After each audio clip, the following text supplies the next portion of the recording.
Hi, I'm Lisa Squire, Senior Communications Advisor with Alberta Health Services, and this is Health Matters. Joining me today is Patty Wegman, and Patty is with Community Coming Together. And today we're going to be talking about getting ready to go back to school. So welcome, Patty. It's hard to believe that summer's almost over and that kids are already going to be heading back to school. So what can parents and caregivers do during these last few weeks to help prepare? Right. One of the main things is routines tend to go out the window over the summer, and so we need to reestablish some of those structures and routines. So the last couple of weeks of school, if kids are used to going to bed late, we want to try and reset body clocks, going to bed a little earlier each night for the last couple of weeks, starting to get up the same time that you would have to get up to get ready for school, and you might want to plan out activities out of the house to make it exciting and an incentive to get out of bed. And how can parents deal with, oh, I don't want to go back to school, or some of the other anxieties that kids might be feeling?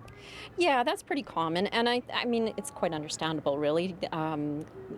Who wants to go back to school or work when you had 2 months off, right? So I think just acknowledging that that's quite natural. Really exploring what is it that they don't want to go back to school. Is it simply they don't want summer to end? Helping them understand that the ending of one thing doesn't mean that the other thing is a bad thing. And then just addressing is there particular anxieties that they have about going back to school. So are they nervous because it's an unfamiliar school? Are they nervous because they haven't met their teacher? So maybe setting up a tour of the school or a meet and greet with the teacher ahead of time to calm some of those anxieties. And what are some other things that parents and caregivers can do to help ensure their child's success at school?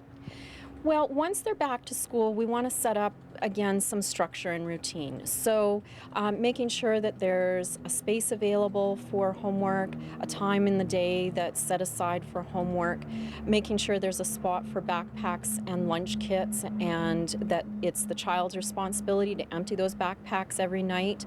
The night before, getting as much ready as you can ahead of time so that you can avoid some of that morning scramble. So getting your lunches prepared, clothes laid out, that sort of thing.